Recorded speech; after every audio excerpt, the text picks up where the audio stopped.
En une fraction de seconde, il y eut le Big Bang. Et l'univers est né. En un battement de cils, vous n'avez pas idée de tout ce qu'il peut se passer. Comment sommes-nous arrivés sur Terre? Et de quoi est fait l'univers? Le mystère de la création, le mystère de la vie tient tout entier dans cette première seconde. La science est sur le point de découvrir ce qui s'est passé lors de l'instant le plus déterminant de toute notre histoire.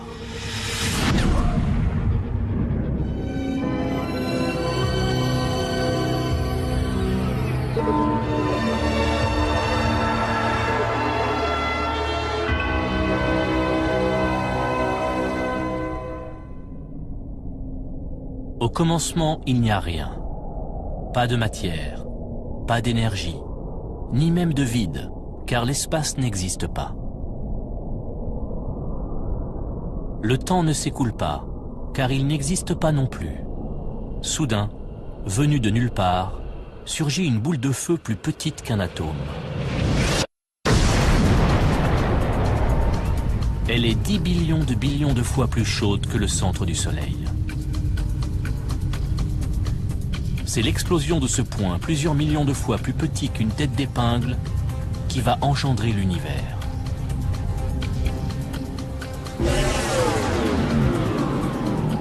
Le temps commence à se dérouler.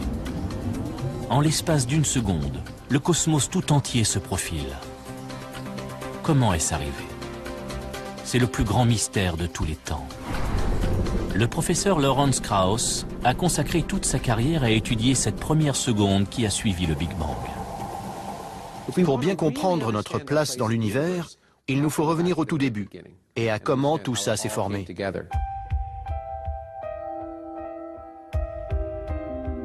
S'interroger sur l'origine de l'univers est une préoccupation relativement nouvelle.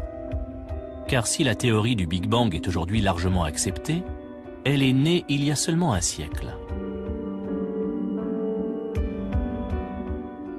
Notre connaissance de l'univers est très récente. Il y a 80 ans, les scientifiques pensaient que l'univers était statique et qu'il existait depuis toujours. Tout cela change en 1929. À l'observatoire du mont Wilson, en Californie, l'astronome Edwin Hubble étudie la lumière émise par les galaxies. Il constate que plus une galaxie est éloignée, plus la longueur d'onde de la lumière qu'elle émet est grande. Plus les ondes lumineuses voyagent, plus elles s'étirent, et par conséquent, leur longueur d'onde se modifie. Le même principe s'applique aux ondes sonores. Plus un train approche, plus son sifflet paraît aigu.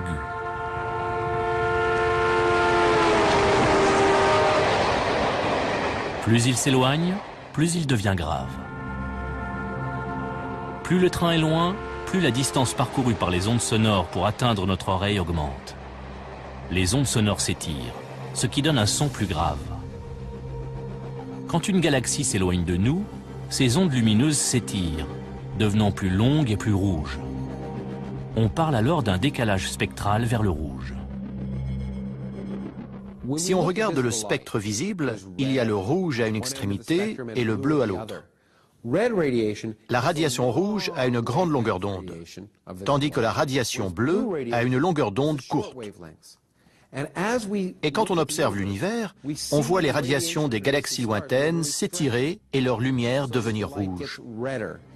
Et plus on regarde loin, plus c'est rouge.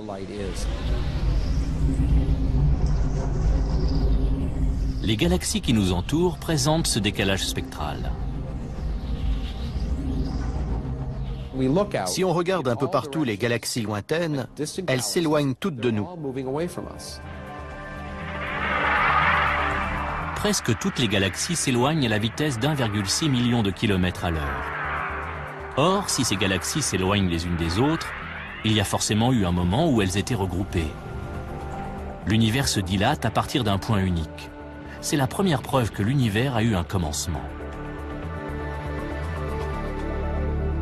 Les découvertes d'Edwin Hubble vont donner naissance à un concept révolutionnaire, la théorie du Big Bang. Les scientifiques pensent qu'au cours de la première seconde qui a suivi le Big Bang, les éléments de base de toutes les étoiles ont été créés. Pour prouver cette théorie, il faut mesurer le temps différemment. On parle de fraction de temps, plus petite que dans n'importe quel autre domaine. Plus petite que pour mesurer la vitesse d'une voiture de course ou d'un sprinter. Et nous avons découvert qu'il peut se passer bien plus de choses en une fraction de seconde, en un battement de cils, que vous ne pouvez l'imaginer. C'est ahurissant. Les heures, les minutes et les secondes sont les unités de temps qui règlent notre vie moderne. Mais les événements qui ont suivi le Big Bang se sont déroulés sur des durées bien plus courtes qu'une seconde. Pour analyser ce qui s'est passé, les scientifiques ont instauré une nouvelle unité, le temps de Planck. Un temps de Planck est égal à 10 puissance moins 43 secondes, c'est-à-dire un 0 suivi d'une virgule, puis 42 zéros et le chiffre 1. Difficile à appréhender. Pourtant, dans ce premier temps de Planck, il va se passer quelque chose qui va déterminer les 13,7 milliards d'années suivantes. De cette boule de feu vont naître les 4 forces fondamentales de la nature, celles qui sont à la base de tout ce qui nous entoure.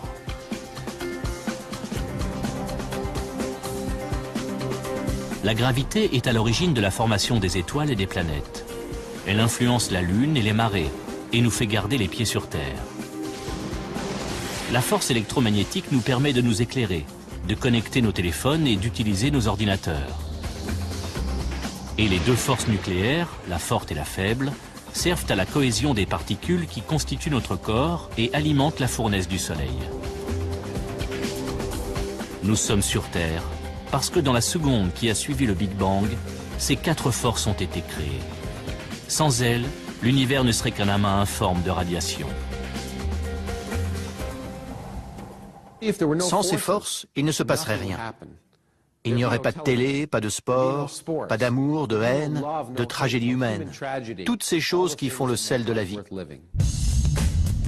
Lors du premier temps de Planck, ces 4 forces sont encore réunies en une seule et unique superforce.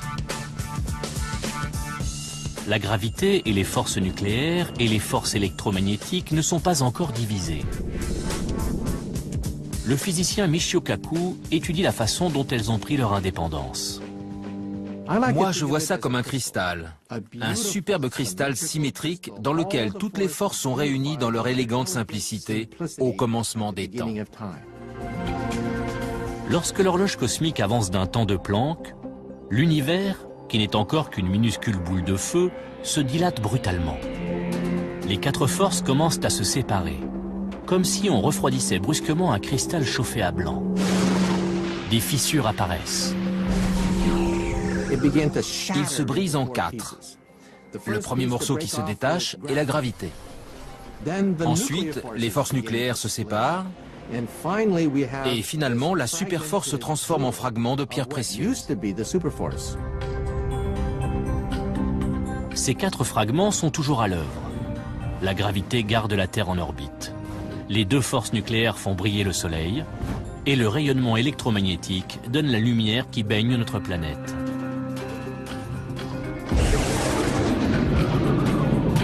Notre voyage n'a débuté que depuis une fraction de seconde. Et déjà, les fondations de notre monde sont posées. L'univers n'est encore qu'une boule de feu, plus petite qu'un atome. Et sa température est de l'ordre de 1000 billions de degrés. Pour percer le mystère de l'expansion de l'univers, les scientifiques utilisent des télescopes si puissants qu'ils peuvent voir le passé. Lorsque l'astrophysicien David Spergel regarde le ciel, c'est l'histoire qu'il voit défiler. Quand on observe l'espace, on regarde dans le passé. La lumière voyage à une vitesse déterminée. Par exemple, la lumière du Soleil met environ 8 minutes pour nous parvenir. Nous voyons le Soleil non pas comme il est, mais comme il était il y a 8 minutes. Quand on regarde les étoiles, la nuit, elles sont peut-être à 10 ou 20 années-lumière. Nous les voyons comme elles étaient il y a 10 ou 20 ans. Plus on regarde loin dans l'espace, plus on se rapproche du Big Bang. La lumière des étoiles lointaines met des milliards d'années à nous parvenir. Elle s'étire tellement durant son voyage qu'elles se transforment en ondes radio. Il faut des radiotélescopes pour les percevoir. C'est l'antenne Cornette de Holmdel, dans le New Jersey, qui a permis d'en savoir davantage sur le Big Bang.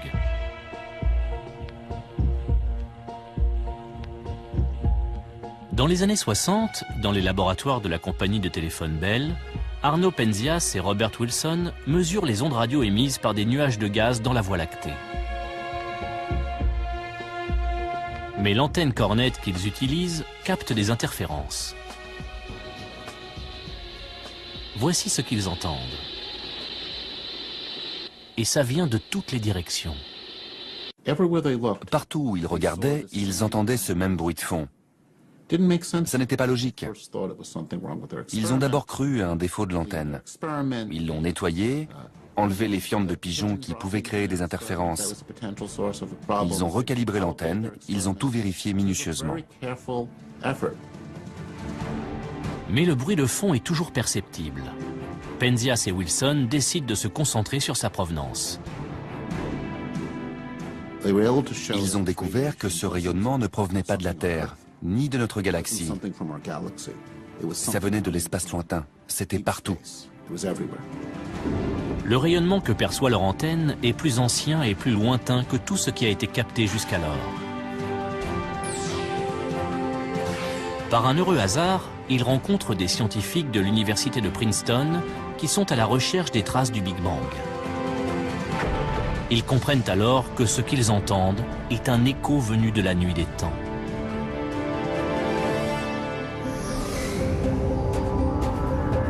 Le Big Bang a été si violent et si chaud que des reliquats de cette chaleur sont toujours présents. Au commencement, la chaleur prend la forme d'un rayonnement X très chaud. Ce rayonnement s'étire, se refroidit et se transforme en lumière visible, passant du bleu au rouge. Puis il se transforme en micro-ondes et enfin en ondes radio. Ce faible rayonnement touche la Terre en permanence. C'est ce qu'on appelle le fond diffus cosmologique.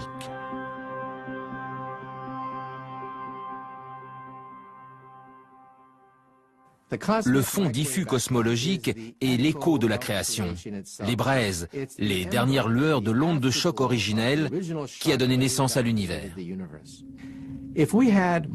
Si nos yeux étaient capables de voir ce rayonnement en micro-ondes, chaque soir on pourrait assister au Big Bang. En regardant le ciel, on pourrait voir une explosion. 13,7 milliards d'années plus tard, il existe un moyen de voir ce rayonnement cosmique à l'œil nu.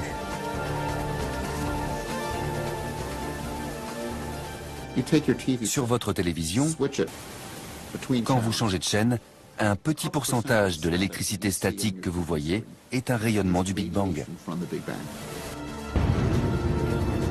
Ce rayonnement cosmique est une porte ouverte sur le Big Bang. Il est également la preuve que l'univers est entré dans une nouvelle ère.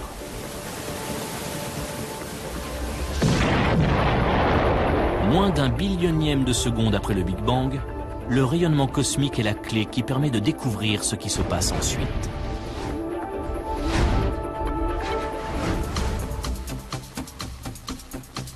L'aiguille de notre horloge cosmique fait quelques petits bonds en avant et la boule de feu se métamorphose. L'univers, qui était plusieurs milliards de fois plus petit qu'un atome, atteint soudain la taille d'une balle de baseball. C'est le plus fort taux d'expansion qu'il connaîtra en 13,7 milliards d'années. Les scientifiques appellent cette étape l'inflation. Et on en trouve la trace dans le rayonnement cosmique fossile du Big Bang. Tout comme la neige qui brouille votre écran, ce rayonnement cosmique semble constant et régulier. Il représente une véritable énigme pour les scientifiques. Quand on mesure le fond diffus cosmologique dans cette direction, sa température est identique à celle dans cette direction. C'est la même partout. Seule explication possible, l'univers se dilate à une vitesse incommensurablement plus grande que celle de la lumière. Lors de la phase d'inflation, l'univers enfle de manière symétrique, comme un ballon de baudruche, poussé par une énergie colossale. Imaginez que j'appuie sur un ressort. Je le comprime au maximum. Le ressort devient plus petit et emmagasine une énergie incroyable. Et quand je le relâche, il se détend d'un coup. Toute cette énergie emmagasinée permet à l'univers une expansion exponentielle. Mais si l'univers est parfaitement uniforme dès la première seconde qui suit le Big Bang, comment sont apparues les galaxies? À l'origine, les planètes et les étoiles ne sont que des amas de particules. Avec le temps, ces particules de matière s'assemblent sous l'action de la gravité et constituent une masse solide.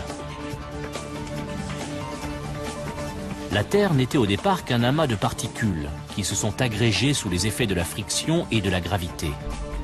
Et le Soleil, qui a rendu la vie possible sur Terre, n'était au départ qu'un nuage de gaz et de poussière. Mais comment au juste vont se former ces amas?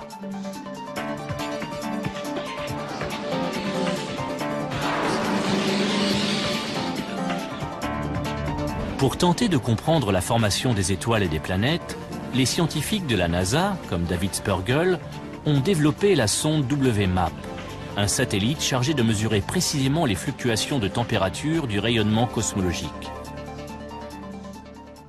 Ce rayonnement est omniprésent, mais il est très diffus. Et pour l'observer en détail dans le ciel, il faut s'éloigner de la Terre et de toute interférence. 7, mise à feu, les signaux sont au vert. 5, La NASA lance la sonde en 2001, allumage du moteur.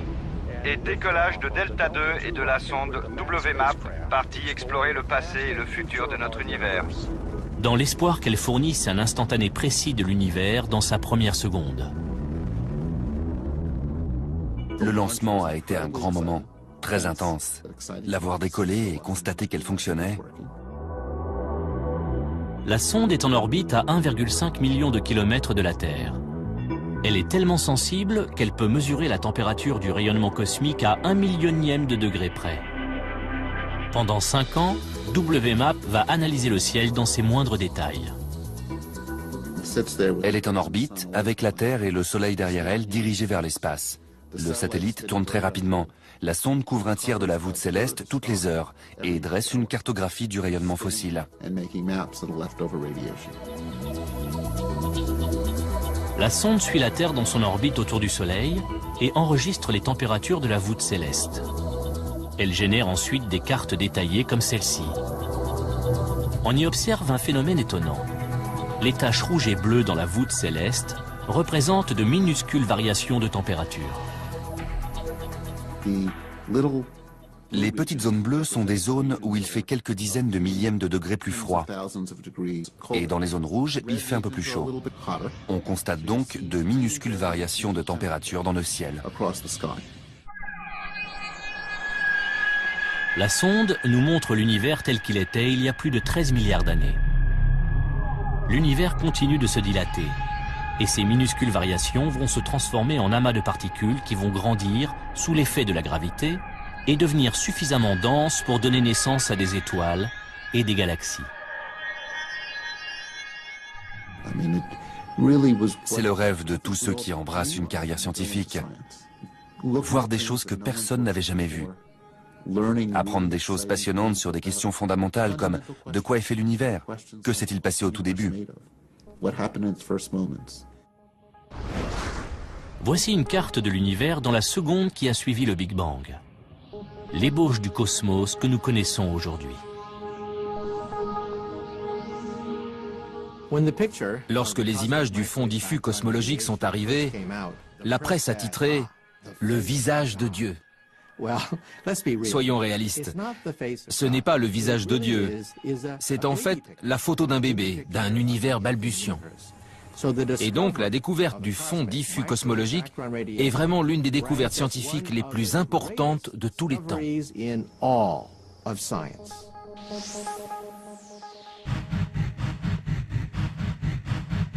Moins d'un billionième de seconde après le Big Bang, l'univers se dilate encore. La boule de feu a désormais la taille d'un pamplemousse.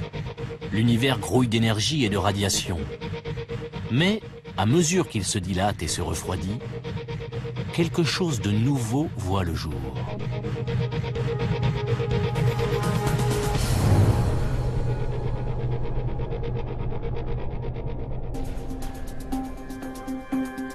À peine une fraction de seconde après le Big Bang, le destin du cosmos semble déjà tout tracé. Le Soleil brûle grâce à des forces apparues il y a 13,7 milliards d'années. Les étoiles et les planètes se sont formées grâce à l'expansion rapide de l'univers. La science peut relier tout ce que nous connaissons aujourd'hui à la première seconde de la création. Les humains, eux, sont apparus grâce à ce qui s'est passé durant le temps de Planck suivant. L'univers est rempli d'éléments de base qui vont former la matière. Pour l'instant, à l'échelle de notre horloge cosmique, l'univers n'est encore qu'une boule d'énergie. Comment cette énergie pure s'est-elle transformée en matière? Tout ce qui nous entoure est fait de matière.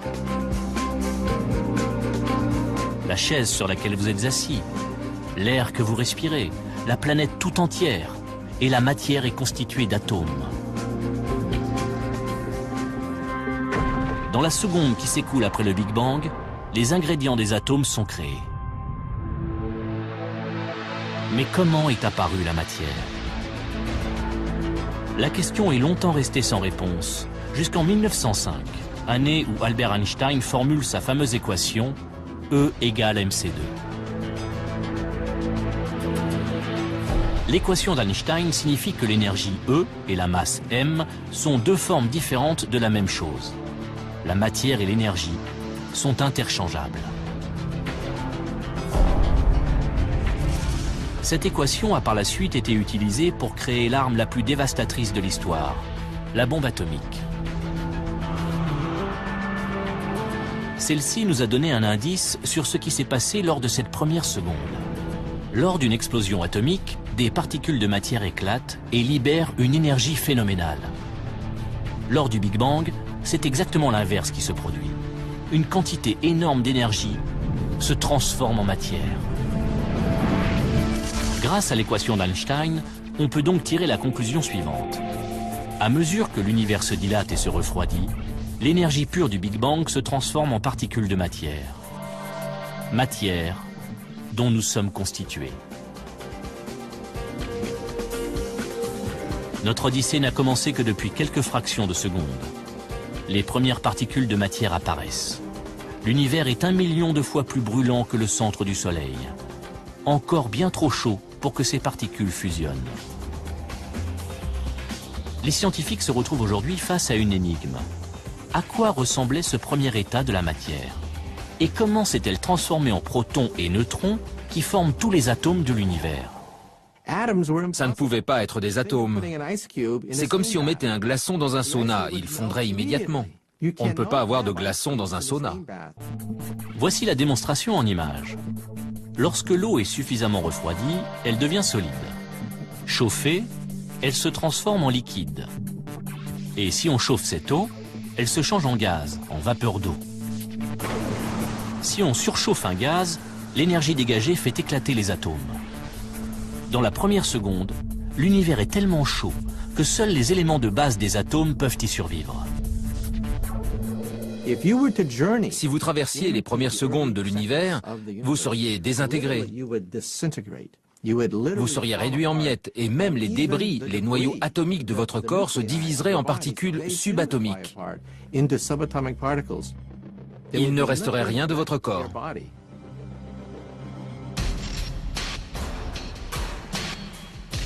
Il n'y a qu'un seul moyen de voir à quoi ressemblaient ces particules élémentaires de matière dans la seconde qui a suivi le Big Bang. Il suffit de recréer les conditions du Big Bang.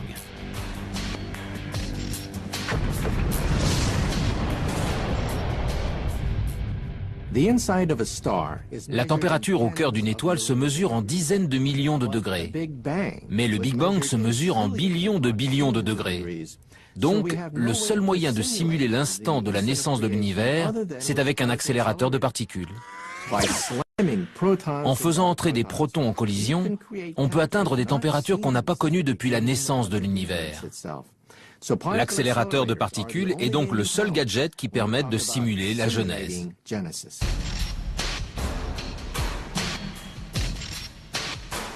Voici le laboratoire national de Brookhaven, à Long Island. C'est là que se trouve le collisionneur d'ions lourds relativistes, ou RIC, un anneau de 3,8 km destiné à accélérer pratiquement à la vitesse de la lumière des noyaux lourds de cuivre ou d'or. Dans un accélérateur de particules, on fait entrer en collision des particules subatomiques, ce qui provoque une gigantesque pluie de débris. Et justement, nous voulons comprendre ce qui se passe à l'intérieur de cette collision. La collision dégage une énergie colossale.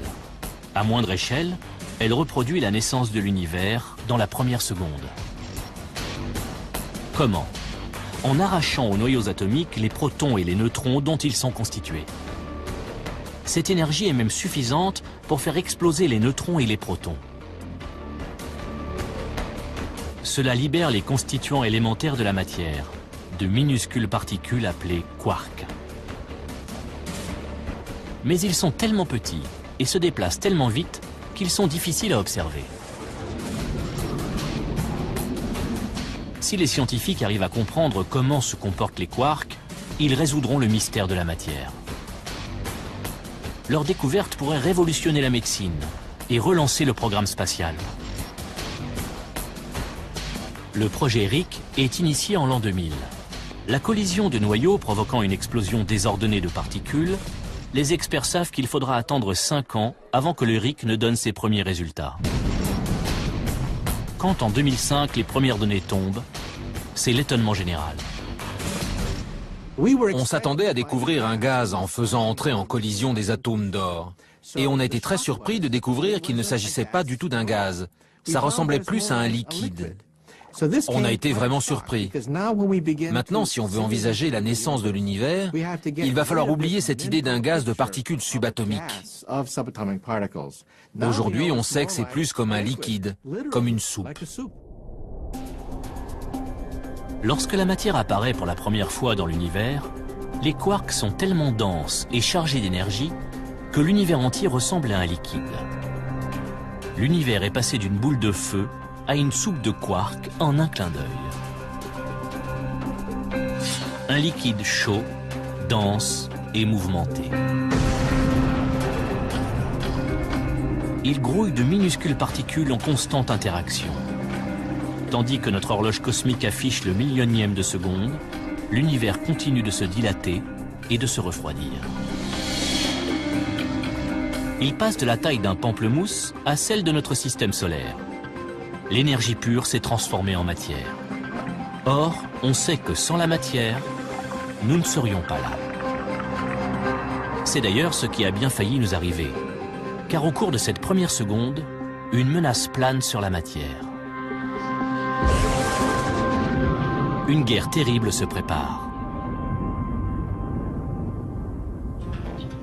Une fraction de seconde après le Big Bang, l'univers est une gigantesque soupe de particules.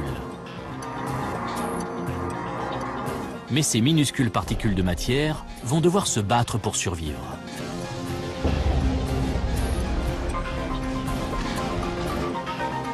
Tout ce qui nous entoure contient de la matière formée grâce à l'énergie libérée par le Big Bang. Chaque molécule, chaque atome, chaque quark. Comment en sommes-nous arrivés à un univers constitué d'autant de matière? Voilà l'une des plus grandes questions de la science. Là encore, l'accélérateur de particules peut nous donner la réponse. Lorsque l'on recrée la première seconde du Big Bang, deux types de matière voient le jour à part égale. La première est la matière qui nous entoure, l'autre est son opposé, l'antimatière. Tara Shears, qui étudie la physique des particules, nous explique qu'il s'agit des deux faces de la même pièce. Cette pomme est constituée de matière. Nous savons que chaque particule de matière dans l'univers est associée à une particule d'antimatière créée lors du Big Bang. L'antimatière est presque identique à la matière, mais pas tout à fait. En fait, on dirait le reflet de la matière. Donc une antipomme ressemble à ça. Si l'univers était constitué d'antimatière, il ressemblerait à l'univers que nous connaissons. Vous et moi serions faits d'antimatière. Des anti-amoureux seraient assis dans des anti-voitures à regarder une anti-lune et à échanger des anti-baisers. Ce serait pareil en gros. Mais la matière et l'antimatière sont des ennemis jurés. Elles ne peuvent pas cohabiter. Lorsqu'une particule de matière rencontre une particule d'antimatière du même type, elles s'annulent. Elles explosent ensemble, elles se détruisent l'une l'autre. Toute l'énergie qu'elles libèrent provoque une gigantesque explosion d'une puissance incroyable. Quelques fractions de secondes après le Big Bang, l'avenir de l'univers est déjà en danger. La matière et l'antimatière se livrent un combat sans merci. L'univers est à peine né qu'il risque déjà de s'éteindre. Lorsque la matière entre en collision avec l'antimatière, le résultat est explosif. Une boule de matière de la taille d'une pomme qui entrerait en collision avec son équivalent en antimatière libérerait autant d'énergie qu'une bombe nucléaire de 10 mégatonnes.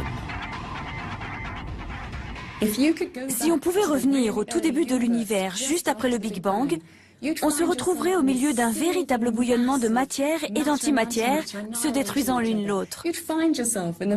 On serait en plein cœur d'une bataille cosmique entre les deux camps. Toutes les particules se trouvant dans un état liquide super dense, la matière et l'antimatière entrent rapidement en collision et se détruisent mutuellement. Puisqu'elles sont en nombre égal et que toute particule de matière rencontrant une particule d'antimatière est détruite, toute la matière devrait logiquement disparaître aussitôt qu'elle est créée. Toute la matière aurait rencontré l'antimatière et elle se serait annihilée en produisant un rayonnement pur. Et j'allais dire, on vivrait dans un univers de rayonnement pur. Mais on ne pourrait pas y vivre puisqu'on ne serait pas là. Il n'y aurait qu'un rayonnement. L'univers est pourtant rempli de matière. Comment a-t-elle vaincu l'antimatière ? C'est l'un des plus grands mystères de la science. D'après une théorie, l'antimatière serait moins stable et se désintégrerait plus rapidement, créant un léger déséquilibre entre matière et antimatière, ce qui expliquerait la victoire de la matière. Quoi qu'il en soit, il s'est passé quelque chose juste après le Big Bang qui a fait pencher la balance en faveur de la matière. La bataille a cessé à ce moment-là. Et il ne restait plus qu'une toute petite quantité de matière, et c'est cette petite quantité de matière qui constitue l'univers dans lequel nous vivons aujourd'hui. Ce qui veut dire que nous sommes les débris de cette guerre, le résidu, ce qui reste quand tout est fini. Ce sont ces résidus qui vont former tout ce qui nous entoure, de la Terre que nous foulons jusqu'aux galaxies les plus lointaines.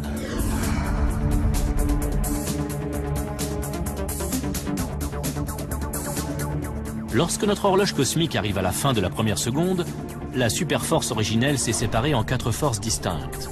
La matière a triomphé de l'antimatière.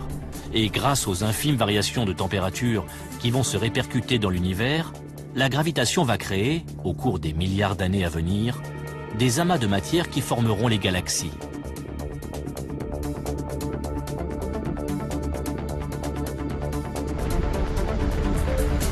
Mais un mystère reste à éclaircir, et pas des moindres. Nous savons comment les constituants de la matière se sont formés, mais nous ignorons ce qui donne sa substance à tout ce qui nous entoure. Nous avons progressé, mais il manque une pièce du puzzle. Qu'est-ce qui confère à chaque chose sa masse dans l'univers ? La masse d'un corps est ce qui le rend difficile à déplacer ou arrêter. Lorsque nous sommes attirés vers le sol, c'est la gravité qui agit sur notre masse. Sur la Lune, la gravité est moins importante et les astronautes s'y déplacent plus lentement. Mais leur masse reste la même que sur Terre. Même un objet qui ne pèse rien a une masse. Lors de cette première seconde, quelque chose a conféré une masse aux particules. Mais les scientifiques ignorent encore quoi. Il y a un trou, une pièce manquante, la pièce centrale de ce puzzle. Que s'est-il passé au cours de cette première seconde ? Si on le découvre, on pourra connaître les pensées de Dieu, comme disait Albert Einstein. La masse est le cœur même de la vie. Sans la masse, l'univers serait constitué uniquement de rayonnement. Et rien ne pourrait s'agréger pour former des objets, comme vous et moi, ou toutes ces choses qui rendent l'univers si intéressant. Ce serait un univers diffus, plein de rayonnement, mais sans aucun intérêt. Si on découvre comment la masse s'est développée aux premiers instants de l'univers, on aura percé le secret de la vie. Si les scientifiques ne parviennent pas à découvrir d'où vient la masse des particules, cette première seconde restera une énigme.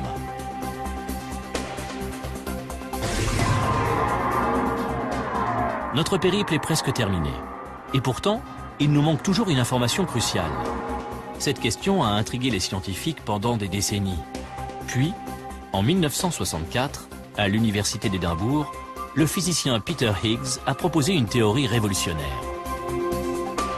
Selon Higgs, un champ de force invisible aurait balayé l'univers dans ses premiers instants, conférant une masse aux particules.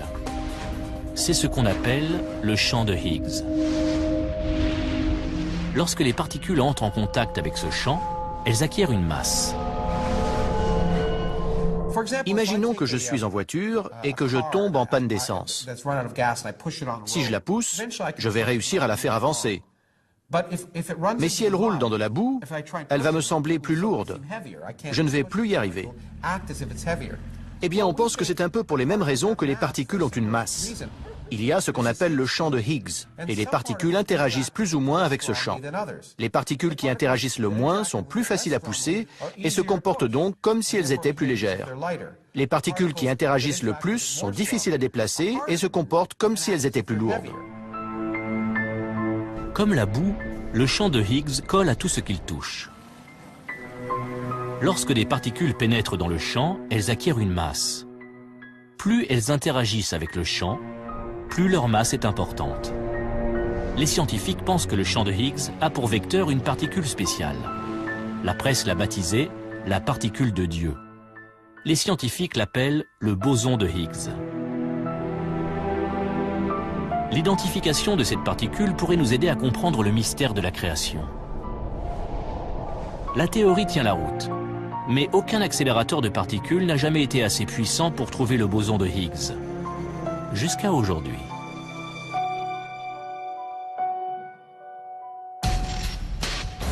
Enfoui sous terre, près de Genève, en Suisse, se trouve le dispositif expérimental le plus cher de l'histoire.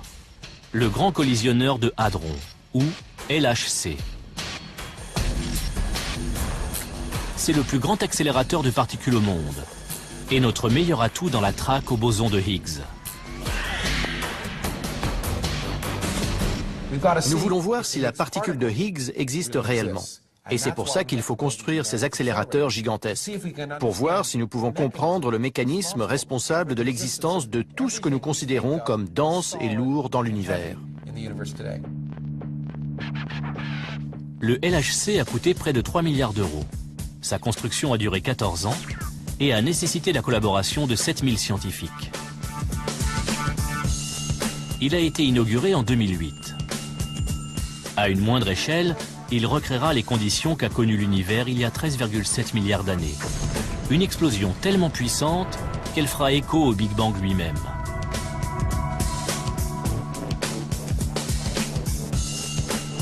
Si ça marche, les scientifiques comme David Evans pourront résoudre le dernier mystère de la matière. De même que nous repoussons les frontières de la science, nous devons repousser les frontières de la technologie. C'est non seulement la plus grosse machine au monde, mais c'est sans conteste la plus complexe.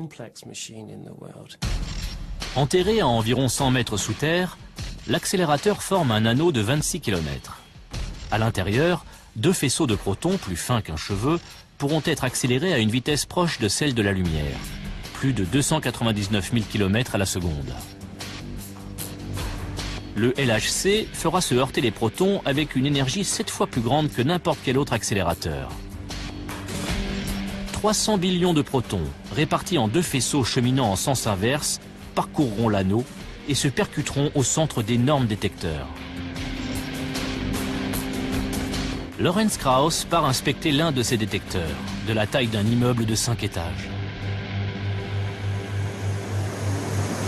Je me trouve dans ce qui a été décrit comme l'une des cathédrales gothiques du XXIe siècle. Ces structures gigantesques sont faites de milliers de tonnes d'acier, plus que la quantité de fer dans la tour Eiffel, et contiennent des dizaines de milliers de valves et de fils.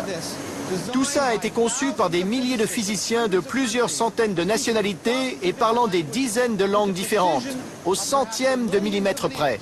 Tout ça pour découvrir ce qui se passe là-dedans.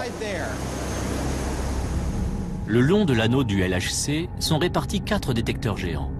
Celui dans lequel on espère observer le boson de Higgs est baptisé Atlas. Atlas fait la moitié de la taille d'un terrain de football et pèse aussi lourd qu'un sous-marin nucléaire. Il peut détecter 1000 milliards de collisions à la seconde. Lors d'une collision de protons, le choc sera tellement violent qu'il recréera en une fraction de seconde la matière, telle qu'elle était juste après le Big Bang. Une averse de particules fondamentales, comme les quarks. Dans les débris de cette explosion, les scientifiques espèrent trouver le mystérieux boson de Higgs. Mais vouloir dénicher une particule dans cette boule de feu revient à chercher une aiguille dans une meule de foin.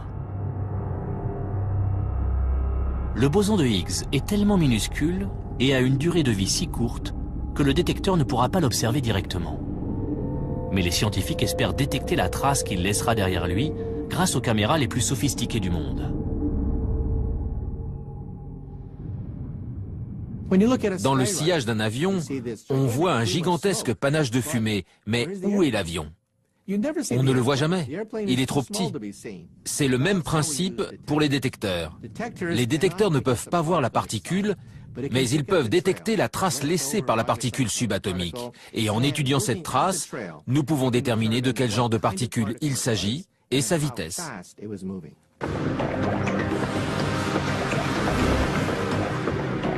Le LHC va produire plus de données que n'importe quel autre instrument sur la planète. En une seule seconde, la quantité de données qui sera générée par les collisions et recueillie par les détecteurs sera plus grande que la quantité d'informations contenues dans toutes les bibliothèques du monde entier. Nous allons obtenir quelque chose comme 15 millions de gigaoctets de données chaque année. Si on devait mettre ces données sur des CD, on produirait chaque année une pile de CD d'environ 15 km de haut. Ces données nous livreront peut-être le secret de la masse, la pièce manquante du puzzle, et nous ouvrirons la porte vers la science du futur. Afin de traiter toutes ces informations, LHC utilise le plus grand réseau de superordinateurs du monde. Cela n'empêchera pas les recherches de prendre plusieurs années.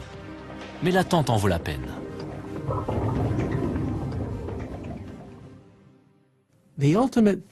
Ce qui est excitant quand on travaille dans ce domaine, c'est de savoir qu'on va découvrir une vérité universelle. Si on découvre quelque chose de primordial sur notre univers, cette découverte sera éternelle. Éternelle dans le temps, mais aussi dans l'espace.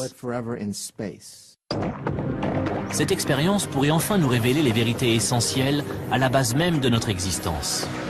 Une perspective qui met les scientifiques du monde entier en effervescence. On ne sait pas encore ce que fera le LHC. On a de grands espoirs. Ça représente plus de puissance à une échelle plus petite. Il va nous emmener là où nous ne sommes jamais allés. Ce que le LHC va nous apprendre va changer notre façon de voir la première seconde du Big Bang. Toutes les preuves indirectes que nous avons indiquent que nous allons sûrement trouver la réponse à cette question. Ce n'est pas garanti, mais pour la première fois, nous sentons que nous sommes sur le point de faire cette découverte fondamentale. Si grâce au LHC, on trouve ne serait-ce qu'un élément de réponse à toutes ces questions, ce sera merveilleux pour nous de pouvoir étoffer notre connaissance de l'univers, de le comprendre encore mieux. C'est le rêve de tout physicien. Dans la salle de contrôle du LHC, l'expérience la plus importante de l'histoire de la science va bientôt commencer. Après les dernières vérifications, l'accélérateur est scellé, puis refroidi à une température plus basse que celle qui règne dans l'espace.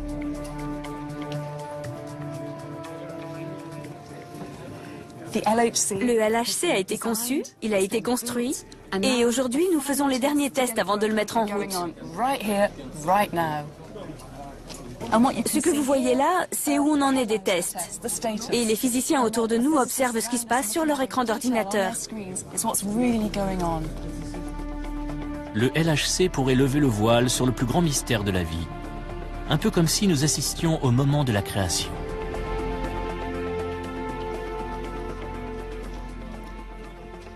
Si on observe le boson de Higgs, ce sera une découverte remarquable, car nous pourrons enfin répondre à cette question fondamentale: pourquoi sommes-nous là et pourquoi les particules ont-elles une masse? C'est difficile d'imaginer une question plus fondamentale que celle-là, et on est sur le point d'y répondre. Qui sait ce qui va se passer dans les 100 ou 150 ans à venir? Les découvertes que nous allons faire en physique nous serviront peut-être à aller voir s'il y a de la vie sur d'autres planètes, ou nous aideront à résoudre nos problèmes d'énergie. On ne le sait pas encore, c'est pour ça que c'est si palpitant. On ne sait pas ce qu'on va trouver. Si l'expérience est réussie, le LHC pourrait ouvrir une nouvelle ère scientifique. Mais si elle ne nous permet pas de trouver le boson de Higgs, nous ne saurons toujours pas comment la matière a acquis sa masse. Et l'énigme de la première seconde ne sera pas entièrement résolue. Il faudra proposer de nouvelles théories et concevoir de nouvelles expériences. Je suis lucide. Je suis conscient qu'on ne trouvera peut-être rien du tout. Ça pourrait engendrer une crise dans le monde de la physique. Ça pourrait mettre un frein aux sciences physiques. Si nos machines ne s'avèrent pas assez puissantes pour lever le rideau sur l'acte suivant et nous en apprendre davantage sur la matière et l'énergie. Une chose est sûre, grâce au LHC, les scientifiques vont quasiment toucher du doigt le Big Bang. L'accélérateur va revenir 13,7 milliards d'années en arrière pour recréer l'instant déterminant de la naissance de l'univers, la seconde qui a tout changé.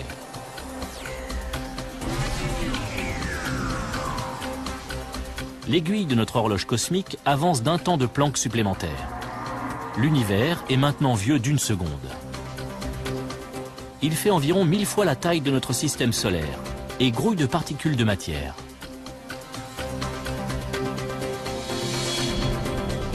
Il s'est suffisamment refroidi pour que les quarks s'assemblent 3 par 3 et forment des protons et des neutrons.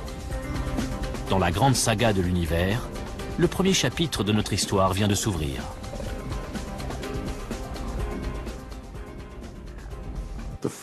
La première seconde de l'univers est un instant incroyablement important. C'est dans ce bref intervalle que toute la matière de l'univers a été créée, que tous les neutrons et les protons se sont formés. Tous les éléments essentiels qui composent l'univers aujourd'hui étaient déjà en place. Puis tout ça s'est développé. Dans les minutes qui suivent, l'univers se refroidit encore. Les protons et les neutrons constituent les premiers noyaux atomiques. 300 000 ans plus tard, le premier atome voit le jour. Puis, au cours des 200 millions d'années qui suivent, les étoiles se forment. Et 1 milliard d'années plus tard, les galaxies, comme la Voie lactée, apparaissent. Plus de 9 milliards d'années après le Big Bang, la Terre se forme. Un Big Bang, une seule seconde, la genèse de notre univers.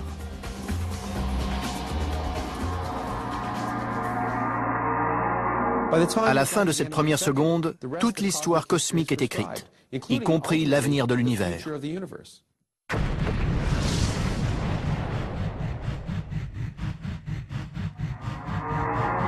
Environ 13 695 millions d'années après le Big Bang, l'homme apparaît sur Terre. Une espèce suffisamment intelligente pour s'interroger sur ses origines et sur la formation de l'univers. En ce début de 21e siècle, nous sommes plus près que jamais de la réponse. Et le secret réside dans la toute première seconde.